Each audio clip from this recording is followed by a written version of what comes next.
안녕하세요. 가톨릭대학교 인천성모병원 호흡기내과의 김주상입니다. 이름에서 알 수 있듯이 결핵과 유사하지만 결핵과 다른 종류의 폐 감염병이라고 생각하시면 됩니다. 흔히 이해를 돕기 위해서 의료인들은 결핵 사촌이라고 설명하기도 하는데요. 생물학적으로는 결핵과 매우 유사하고 사촌뻘되는 관계에 있습니다. 임상 증상이나 진단법이 결핵이랑 매우 유사하고 치료 약제도 일부는 비슷한 경향이 있습니다. 최근에 우리나라 결핵 환자가 10년 전과 비교해서 많이 줄긴 했는데요. 반면에 비결핵 항상균은 점차 증가하고 있습니다. 이런 정도의 추세라면 조만간에 비결핵 항상균 폐질환이 결핵 환자보다 더 늘어날 것 같습니다. 보통은 중년 여성이나 폐질환을 갖고 있는 고령 남성에서 많이 생기고 있는데요. 일부는 젊은 연령에서도 많이 생길 수 있기 때문에 주의를 요합니다. 최근 특히 고령화가 심화되고 면역 기능이 떨어진 환자들이 늘면서 점점 늘어나는 추세입니다. 비결핵 항상균이 결핵과 다른 점이 있는데요. 사람과 사람 사이에 전염이 일반적으로 일어나지 않습니다.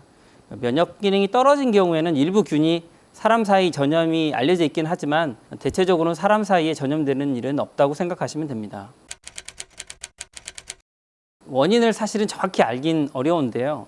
대개 이 비결핵균은 흙과 물 속에 존재하는데요. 우리 일상 중에는 보통 수돗물에서 많이 검출이 되기 때문에 우리 주변에 가까이 있다고 볼 수 있습니다. 한국에서는 흔치 않지만 저수지 근처나 흙먼지가 많은 곳에 살 경우에도 환자가 증가한다는 역학관계가 알려져 있습니다. 샤워기 헤드가 꼭 문제되는 건 아닙니다. 수돗물 속에 이 균이 존재를 하고 있는데요. 균들이 오랫동안 자리를 잡으면 그 샤워 헤드에 균이 묻어 있는 동안에 균이 지속적으로 나올 수 있습니다. 오랜 샤워기를 사용한 경우에는 샤워기 헤드를 좀 바꾸는 것도 하나의 방법이라고 저희가 설명을 드리긴 하는데요. 그렇다고 모든 사람들이 꼭 샤워기 헤드 때문에 감염되는 건 아니기 때문에 모두 동일하게 생각하실 필요는 없습니다. 비결핵 항상균은 한 번 노출된다고 옮거나 그러지는 않습니다. 대개 그 집에 환자가 한 명 생긴다 하더라도 그 집에 같이 살고 있는 다른 사람들은 또 멀쩡하기도 합니다. 그 환자의 개인적인 면역 차이에 따라서 외부에서 들어오는 균이 병을 일으키기도 하고 일으키지 않을 수도 있습니다. 그렇기 때문에 일상에 꼭 이 균에 노출됐다고 해서 내가 병이 걸린다, 염려를 많이 하실 필요는 없습니다. 대기 초기에는 아무런 증상이 없습니다. 대부분의 경우에는 건강검진 중에 X선 검사에서 이상 소견이 있어서 발견되는 경우가 있는데요. 결핵과 유사하게 기침이 가장 흔한 증상이고 그 외 드물게 객혈, 흉통, 호흡곤란 같은 증상이 생길 수가 있습니다. 보통 기침 등의 증상이 있으면 X선 검사를 해서 비결핵 항상균이 의심되는 경우에 필요에 따라서는 CT 검사를 하고요. 그런 검사를 한 다음에 비결핵균이 의심되면 결핵균 검사를 시행합니다. 근데 이때 시행하는 결핵균 검사는 일반적인 결핵균과 비결핵균을 구별하지를 못하는 경우가 많습니다. 그래서 실제로 비결핵균이 나오고 난 뒤에 비결핵균을 찾게 되는 경우가 많고요. 이렇게 찾게 된 균 중에는 비결핵 종류에 따라 다양한 균이 나오기 때문에 진단을 반복적으로 해야 될 때가 많이 있습니다. 균의 종류에 따라 다르지만 먹는 약으로 보통은 치료를 하게 되는데요. 드물게 주사제를 사용하는 경우가 있습니다. 먹는 약은 주로 결핵약과 비슷한 약이 좀 많이 있습니다. 그 외에 다양한 마크롤라이드계 항생제를 좀 사용하는데요. 부작용이 심하기 때문에 주의를 요합니다. 결핵균처럼 진단을 받으면 바로 치료를 시작하는 게 아니고요. 비결핵균이 몸에 들어오는 것도 면역 기능이 떨어진 사람한테 보통 들어오기 때문에 실제로 균이 들어왔다고 해서 진행하지는 않습니다.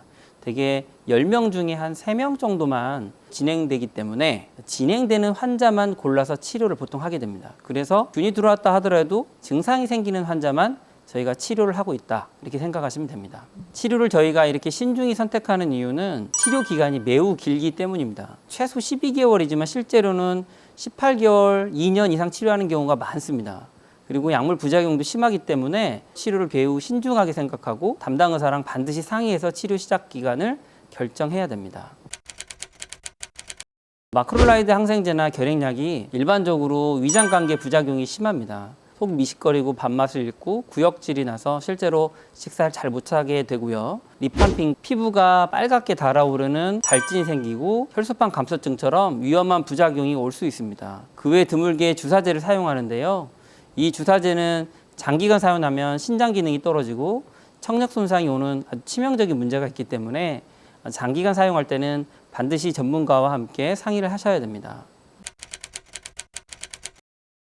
다양한 원인 때문에 치료 중에 피가 나올 수 있습니다. 하지만 피가 나오는 거는 꼭 비결핵 항상균 때문에 그런 건 아닙니다. 다양한 원인 때문에 피가 나올 수 있기 때문에 피나는 원인을 정확히 찾는 게 필요합니다. 비결핵 항상균이 치료하고 있는 도중에 일반적으로 피가 날 때는 악화될 가능성이 있지만 꼭 그렇지 않은 경우도 있기 때문에 담당 의사랑 반드시 상의하시는 게 좋습니다.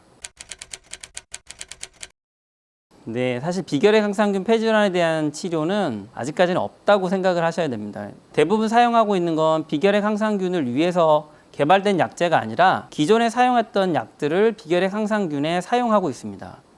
현재까지 나온 약 중에는 미국에서 개발된 약으로 비결핵 항상균 폐질환을 위해서 만든 약제가 한 가지 있는데요. 실제로 그 약도 새로 만든 약이 아니라 기존에 쓴 약을 새로운 방식으로 치료할 수 있도록 흡입 방식으로 바꾼 겁니다. 이 약을 썼을 때 치료 효과가 증가하는 걸로 나오긴 했지만 아직은 국내에서 사용 허가가 나 있지 않고 약품을 신청한다 하더라도 희귀약품센터를 통해서 신청해야 되고 약값이 사실은 1억이 넘는 금액이 나오기 때문에 이 약을 꼭 쓰셔야 하는지는 전문가랑 상의를 하시는 게 좋습니다. 보통의 경우에는 약을 먹으면 한 달 간격으로 일단 처음에 보통 방문하도록 하는데요. 그 이유는 약물 치료를 하면서 부작용이 흔히 발생하기 때문에 부작용이 생기는지 유무, 그다음에 부작용을 어떻게 치료할지를 결정하기 위해서 병원에 오시라고 합니다. 그렇게 해서 환자가 부작용에 잘 적응되고 잘 조절이 되면 2개월 혹은 3개월 간격으로 치료 중에 방문을 하게 되고요. 치료하지 않는 환자들은 병이 진행하는지를 살펴보는 거기 때문에 굳이 자주 방문하지는 않습니다. 짧게는 3개월, 길게는 6개월 혹은 1년 단위로 추적하기도 합니다. 치료를 하는 경우에는 최소 12개월에서 18개월 정도는 치료를 하게 되기 때문에 그렇게 치료가 끝나면 우리가 일단은 완치했다 이렇게 얘기합니다. 그렇지만 이제 간혹 재발하는 경우가 있기 때문에 정기적인 추적을 해야 됩니다. 재발하는 확률도 꽤 높습니다. 원인균에 따라 재발 확률이 좀 다른데요. 치료가 종료된 후에도 일부 균에 따라서는 2년에는 한 26%, 5년에는 한 53% 정도 되니까 치료 후에 한 5년 뒤엔 반절 정도 재발된다. 이렇게 생각을 할 수 있는데요. 사실 이게 재발인 경우도 있지만 재감염되는 경우가 더 많습니다. 주변 환경에 균이 많기 때문에 감염된 사람은 재감염되는 경우가 좀 있습니다. 이런 질문도 정말 많이 받는 것 같습니다. 마땅한 치료법이 없다 보니까 더 그런 것 같은데요. 일단 주변 생활에서 균에 노출될 수 있는 기회를 좀 줄이도록 해보라고 노력을 합니다. 하지만 우리가 우리 주변에서 수돗물 없고 흙먼지가 없는 곳에 살 수는 없잖아요. 근데 이제 환자들이 그런 환경을 그래도 조금 줄일 수 있다면 그런 방법들을 좀 조절해 보도록 노력을 합니다. 음식이나 먹는 것도 매우 중요해서 실제로 이 병에 걸리지 않는 사람, 걸리더라도 병이 진행되지 않는 사람들의 특징을 보면 근육량이 남보다 높은 걸 알 수 있습니다. 그래서 환자들한테는 고기도 많이 먹고 운동도 많이 하고 병원에 적극적으로 오셔서 몸무게도 측정해 보라고 보통 저는 말씀을 드립니다. 네, 이 질병은 항상 우리 주변에 있습니다. 하지만 우리가 환경을 개선하고 우리 몸을 평소 건강히 지키는 태도가 습관화된다면 질병으로부터 자유로울 수 있을 것 같습니다. 질병에 걸린 분들은 담당 전문가와 함께 환경을 어떻게 개선해야 되는지 상의해 보시면 좋을 것 같습니다.